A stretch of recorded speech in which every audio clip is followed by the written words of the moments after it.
নমস্কার দর্শক বন্ধুরা, রিয়াস কিচেনে সবাইকে স্বাগত জানাই। আজকের রেসিপিটি হলো টিফিন বক্স স্পেশাল পাস্তা, যেটা খুব সহজেই হয়ে যায়। তাহলে আমরা শুরু করে দিই। প্রথমে আমি কড়াইয়ে রিফাইন্ড অয়েল নিলাম। এরপর আমি এর মধ্যে দিয়ে দেবো রসুন কুচি।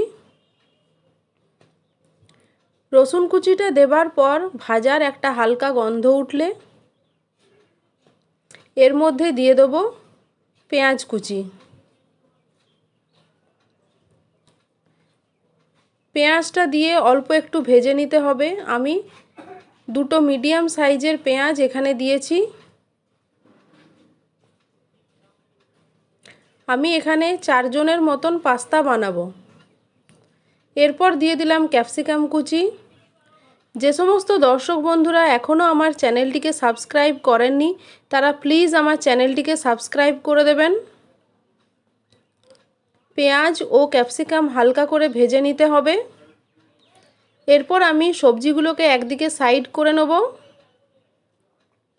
এবং তেলটা একদিকে রেখে দেব।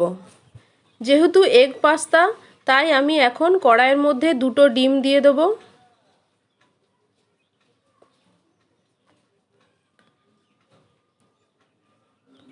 দিয়ে দিলাম দুটো ডিম। এবার খুন্তি দিয়ে অল্প একটু নাড়াচাড়া করে দেব। ডিমটা একটু সেট হয়ে এলে আমি খুন্তি দিয়ে ভালো করে ভেজে নেব। একদম ঝুরো ঝুরো করে ভেজে নিতে হবে।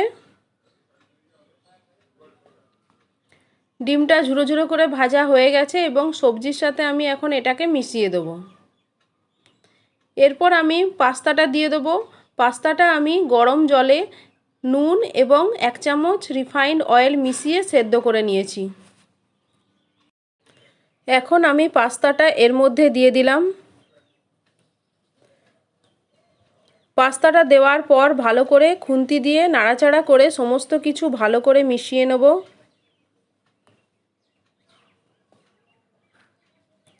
এরপর আমি সসগুলো দিয়ে দেবো। প্রথমে দিয়ে দিয়েছি চিলি সস, দিয়ে দিলাম টমেটো সস, প্রায় 3 চামচ মতো টমেটো সস দিলাম ও 1 চামচ চিলি সস দিলাম। এরপর দিয়ে দিলাম সয়া সস। ব্যালেন্স করার জন্য দিয়ে দিলাম আমি চিনি। এরপর আমি দিয়ে দেবো 1/2 চামচ মতো নুন।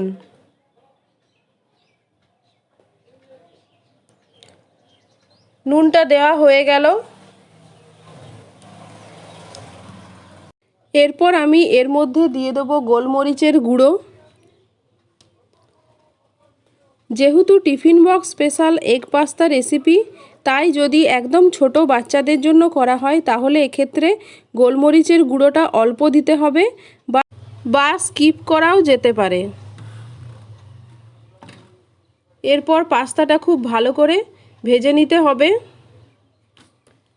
যে সমস্ত দর্শক বন্ধুরা এখনও আমার চ্যানেলটিকে সাবস্ক্রাইব করেননি, তাদের কাছে আমার চ্যানেলটিকে সাবস্ক্রাইব করার অনুরোধ রইল। এখন আমি এর মধ্যে দিয়ে দেবো পাস্তা মশলা। পাস্তা মশলাটা দিলে এর টেস্ট দ্বিগুণ বেড়ে যায়। যদি বাচ্চাদের জন্য করা হয় তাহলে এক্ষেত্রে মশলাটা একটু কম দিতে হবে। এরপর পাস্তাটা খুব ভালো করে ভেজে নেব। তো তৈরি হয়ে গেল আমার এগ পাস্তা রেসিপি। এখন এটা আমি প্লেটে সার্ভ করে নেব। আপনারা এটা বাড়িতে ট্রাই করবেন, খুব ঝটপট তৈরি হয়ে যাবে। ভিডিওটি ভালো লাগলে একটা লাইক ও বন্ধুদের মধ্যে শেয়ার করে দেবেন। চ্যানেলটিকে সাবস্ক্রাইব করতে ভুলবেন না। ফেসবুক পেজ থেকে ভিডিওটি দেখলে প্লিজ স্কিপ না করে ভিডিওটি দেখবেন এবং পেজটিকে ফলো করে দেবেন।